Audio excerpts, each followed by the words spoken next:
Welcome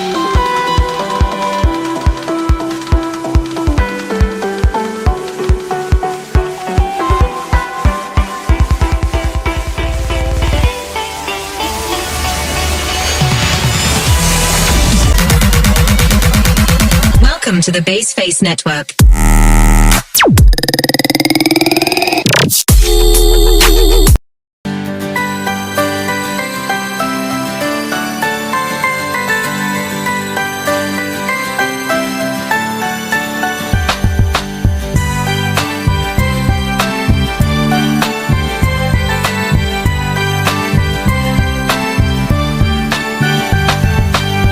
Pagiku cerahku, matahari bersinar, ku gendong tas merahku di pundak. Selamat pagi semua, ku nantikan dirimu di depan kelasmu.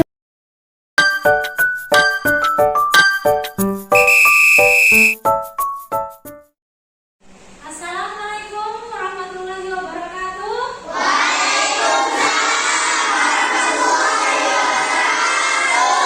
Selamat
makan. Ya, siapa yang melanjutkan?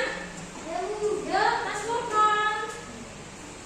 Setelah terjadi pembuahan, bunga jagung tersebut terus berkembang hingga menjadi buah jagung. Perkembangan itulah yang dapat diamati dari waktu ke waktu. Buah jagung akan siap dipanen ketika rambut jagung sudah berwarna kecoklatan dan bagian tokonya sudah mengering.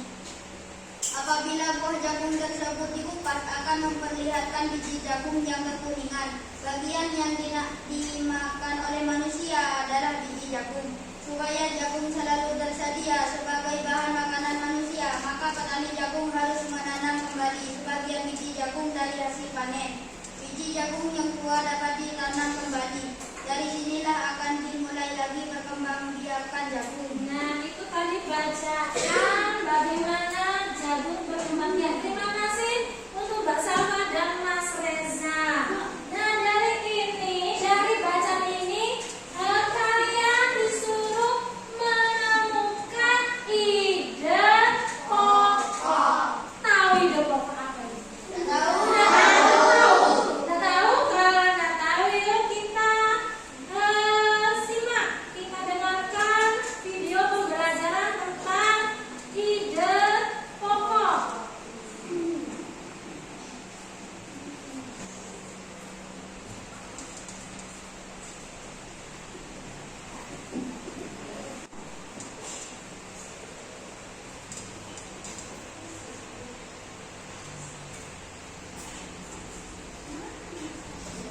Perhatikan ya anak-anak ya. Ini adalah video pembelajaran tentang ide pokok.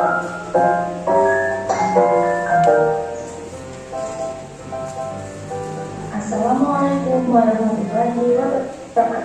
Selamat pagi anak-anak. Nah, hari ini kita akan belajar tema 1, subtema 1, bahasa Indonesia. Materinya menentukan ide pokok, informasi penting dan simpulan dari teks laporan pengamatan. Apa itu laporan pengamatan? Teks laporan hasil pengamatan adalah laporan tertulis yang di dalamnya memuat informasi berdasarkan penelitian atau pengamatan yang telah dilaksanakan. Misalnya, pengamatan tentang perkembangan hewan, tumbuhan, atau keadaan di lingkungan sekitar. Teks laporan pengamatan berisi 1. Informasi umum. 2. Kumpulan masyarakat. 3. Simpulan. Perhatikan contoh berikut ini. Sekarang di sini ada sebuah paragraf yang akan membacakannya. Selain nasi dan jagung sebagai makanan pokok masyarakat Indonesia, terdapat pula singkong. Singkong termasuk tanaman umbi-umbian. Pada tanaman singkong, bagian yang dijadikan makanan pokok adalah umbi akar. Nah, dari teks laporan tersebut, kita mendapatkan informasi. Informasi yang pertama, singkong termasuk makanan pokok masyarakat Indonesia. Yang kedua, singkong termasuk tanaman umbi-umbian. Yang ketiga, bagian tanaman singkong yang dijadikan sebagai makanan pokok adalah umbi akar. Menentukan ide pokok dari teks awal. Ide pokok adalah gagasan utama atau masalah pokok yang dibahas dalam suatu paragraf. Ide pokok dapat ditemukan pada kalimat utama. Nah, kalimat utama itu dapat kita temukan di awal paragraf atau akhir paragraf atau campuran di sini paragraf. Nah, ayo kita ingat kembali teks laporan sebelumnya yang tadi tentang singkong. Selain nasi dan jagung sebagai makanan pokok masyarakat Indonesia, terdapat pula singkong. Singkong termasuk tanaman umbi-umbian. Pada tanaman singkong, bagian yang dijadikan makanan pokok adalah umbi akar. Nah, coba kalian perhatikan tulisan yang berwarna merah berikut ini. Nah, selain nasi dan jagung sebagai makanan pokok masyarakat Indonesia, terdapat pula singkong. Kalimat tersebut adalah kalimat utamanya. Kalimat utama pada paragraf berikut ini. Nah, setelah kalian tahu kalimat utamanya, kita dapat menentukan ide pokoknya. Ide pokoknya adalah singkong sebagai salah satu makanan pokok masyarakat Indonesia. Selanjutnya, dalam sebuah teks laporan biasanya tidak hanya terdiri dari satu paragraf saja, melainkan beberapa paragraf. Dari setiap paragraf, kita dapat menentukan masing-masing ide pokoknya. Agar lebih mudah memahami teks laporan, kita dapat menyajikan dalam bentuk diagram. Berikut ini contoh penyajian ide pokok dalam bentuk diagram. Ini adalah contohnya. Jika kalian punya teks laporan mengamati, kalian bisa membuat diagram seperti ini untuk menentukan ide pokok tiap paragraf. Di tengah, kalian bisa tulis judul teks laporannya. Lalu kalian cari ide pokok paragraf 1, ide pokok paragraf 2, ide pokok paragraf 3, dan ide pokok paragraf 4. Sehingga kalian bisa menemukan seluruh ide pokok pada teks laporan kalian. Nah, selanjutnya menentukan simpulan dari teks laporan. Simpulan adalah intisal akhir dari suatu teks laporan. Simpulan dibuat dengan bahasa yang singkat, padat, dan jelas. Cara membuat simpulan dari teks laporan. Yang pertama, kalian harus membaca keseluruhan isi teks dengan cermat. Yang kedua, temukan informasi penting yang terdapat dalam teks. Yang ketiga, hubungkan semua informasi yang kamu peroleh menjadi satu pernyataan akhir. Yang keempat, pernyataan akhir tersebut dinamakan simpulan. Ayo ingat kembali teks sebelumnya, tentukan simpulannya. Pada teks sebelumnya terdapat informasi-informasi penting. Yang pertama, singkong termasuk makanan pokok masyarakat Indonesia. Yang kedua, singkong termasuk tanaman umbi-umbian. Yang ketiga, bagian tanaman singkong yang dijadikan sebagai makanan pokok adalah umbi akar. Dari informasi-informasi teks tersebut, kita dapat mengambil kesimpulan. Kesimpulannya adalah singkong merupakan umbi-umbian yang dimanfaatkan sebagai makanan pokok masyarakat Indonesia.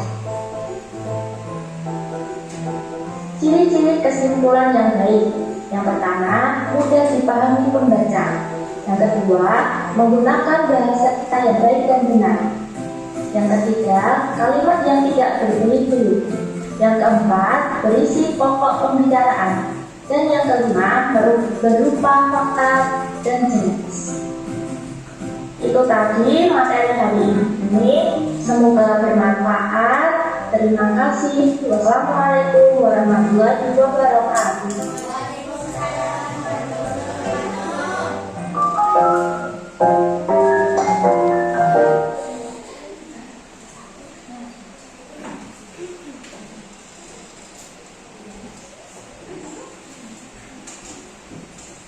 Saya sudah menyimak tadi video pembelajaran tentang ide pokok dan cara menemukan ide pokok dalam suatu bacaan, ya, dalam satu paragraf. Nah, buku tanya, apa tadi ide pokok?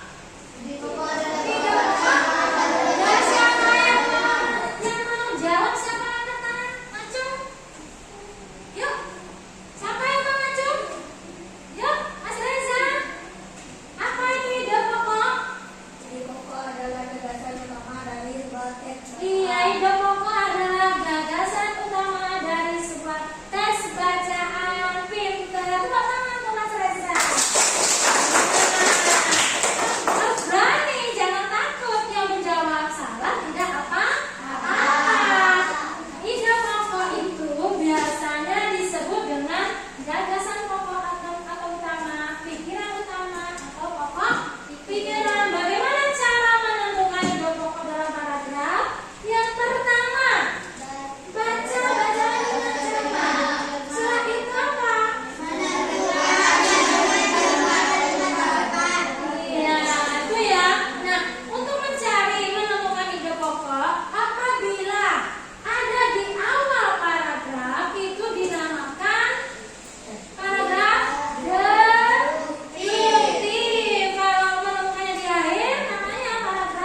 berkembang biak. Nah, tadi bacaan jagung berkembang biak itu ada berapa paragraf?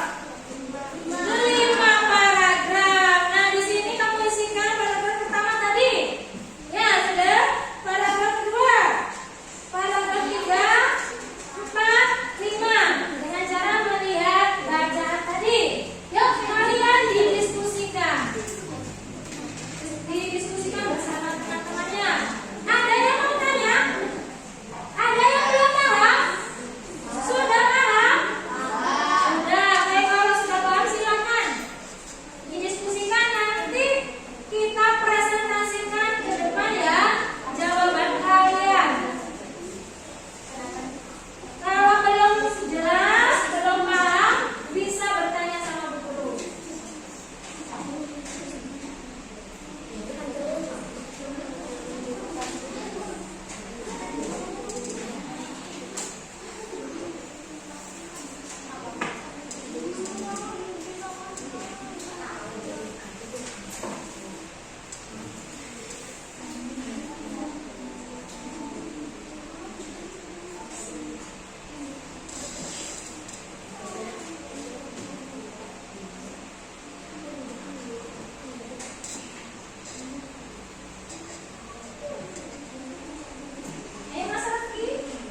Ya, betul?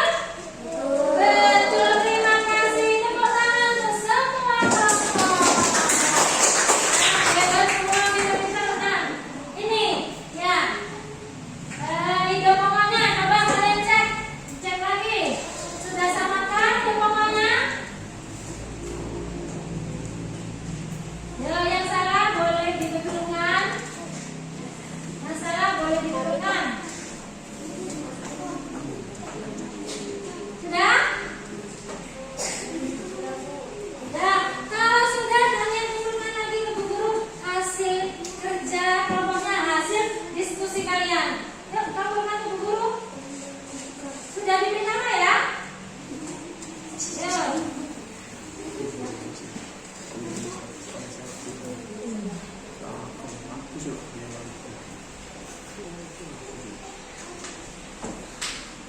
Sudah yuk, yuk. Yang kelompok berapa ini?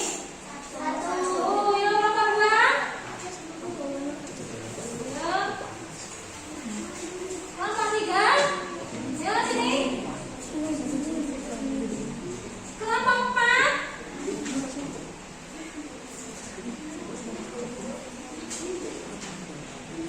Nah, yuk, kelompok mana yang belum?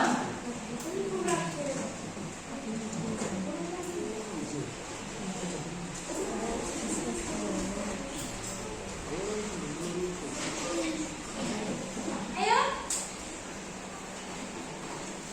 Sini, maju, maju.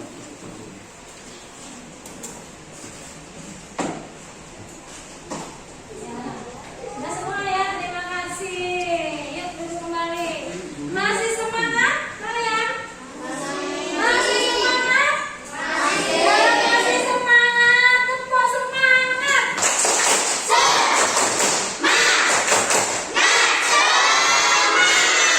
Semangat ya. Nah, itu tadi menemukan ide pokok dalam bacaan tentang bagaimana jagung berkembang biak. Tahu prosesnya bagaimana berkembang biak? Tidak tahu. Sebelumnya kan harus melakukan penyerbukan. Tahu penyerbukan? Apa penyerbukan? Jatuhnya serbuk sari ke kepala putih. Pintar. Tahu prosesnya? Tidak tahu. Yuk kita simak prosesnya penyerbukan ya. Kita simak lagi video pembelajarannya.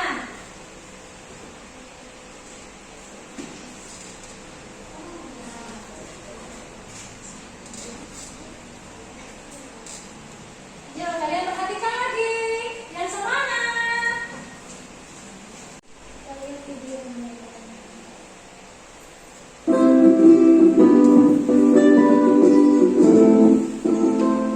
Assalamualaikum warahmatullahi wabarakatuh. Bagaimana kabar anak-anak hebat? Masih semangat belajar bukan? Kali ini kita akan belajar perkembangbiakan generatif pada tumbuhan. Setiap hewan memiliki kemampuan untuk berkembang biak. Begitu juga dengan tumbuhan. Salah satu tujuan tumbuh berkembang biak yaitu untuk melestarikan jenisnya.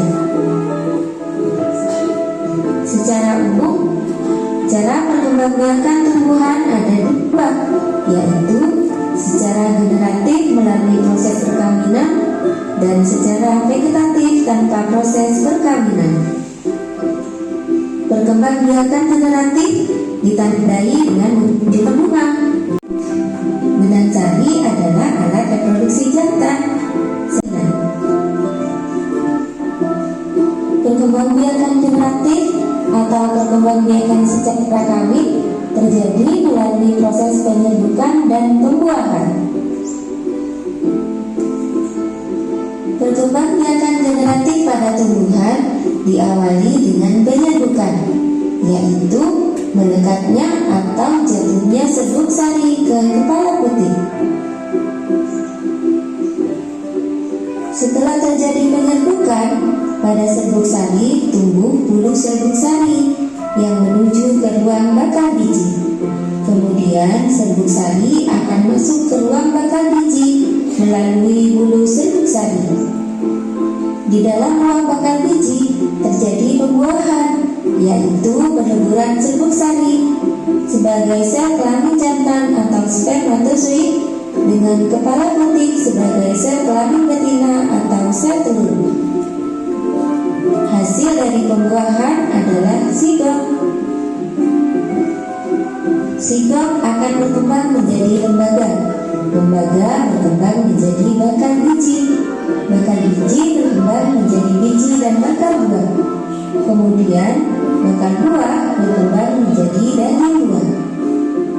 Lembaga yang berada di dalam biji merupakan calon tumbuhan baru. Tumbuhan yang berkembang biak secara generatif antara lain pepaya, jagung, mangga, apel, jeruk, salak, durian, dan padi. Berdasarkan asal serbuk sarinya, penyerbukan dapat dibedakan menjadi 4 macam, yaitu 1. Penyerbukan sendiri, di mana serbuk sari jatuh ke kepala putih yang berasal dari bunga itu sendiri. 2. Penyerbukan tetangga, yaitu serbuk sari jatuh ke kepala putih bunga lain, tetapi masih dalam satu pohon. 3. Penyerbukan silang, yaitu serbuk sari jatuh ke kepala putih bunga lain yang berbeda pohon, tetapi masih satu jenis. 4. Penyerbukan bosta, yaitu serbuk sari jatuh ke kepala putih bunga lain yang masih satu jenis tetapi beda varietasnya. Berdasarkan macam-macam perantaranya, penyerbukan dapat dibedakan menjadi 4 macam, yaitu 1. Penyerbukan zoogami, yaitu penyerbukan yang dibantu oleh hewan, misalnya burung, serangga, kelelawar, dan siput. Perhatikan cara lebah membantu penyerbukan bunga berikut. Serbuk sari menempel pada lebah yang hinggap pada bunga saat menghisap nektar. Kemudian lebah berpindah dari bunga satu ke bunga lain yang sama jenisnya. Serbuk sari yang terbawa oleh lebah menempel pada butir bunga lain. Kedua, penyerbukan hidrogami, yaitu penyerbukan yang dibantu oleh air. Biasanya penyerbukan ini terjadi pada tanaman air seperti hidrilla dan gangga. Serbuk sari dibawa oleh arus air hingga akhirnya bertemu dan menempel di butir bunga lain yang sejenis. 3. Penyerbukan anemogami, yaitu penyerbukan yang dibantu oleh angin. Contoh tanaman yang penyerbukannya dibantu oleh angin yaitu jagung, gandum, dan rebutan. Tiupan angin membuat serbuk sari terlepas dan serbuk sari terbawa angin. Selanjutnya, serbuk sari menempel pada butir bunga lain. Keempat, penyerbukan antropogami, yaitu penyerbukan yang dibantu oleh manusia. Penyerbukan dilakukan manusia karena letak benang sari dan butir tidak memungkinkan terjadinya penyerbukan secara alami. Demikianlah pembelajaran kita kali ini. Anak-anak hebat, tetap semangat belajar ya. Wassalamualaikum warahmatullahi wabarakatuh.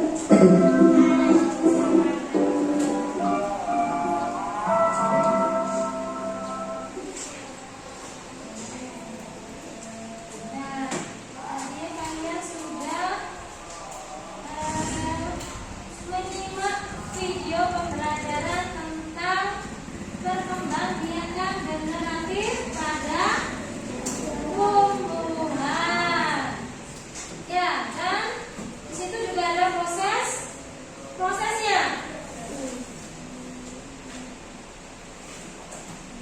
Nah,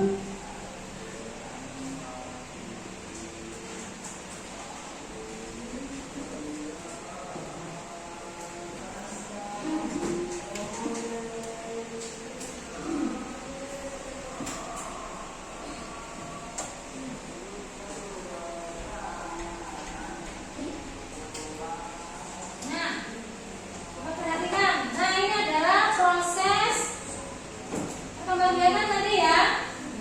Perkembangbiakan generatif itu perkembangbiakan secara kawin terjadi melalui proses penyerbukan dan pembuahan. Perkembangbiakan generatif pada tumbuhan itu diawali dengan terjadinya penyerbukan. Tadi kalian sudah ngerti ya, kalau penyerbukan itu melekatnya atau jatuhnya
sini. Tepuk tangan.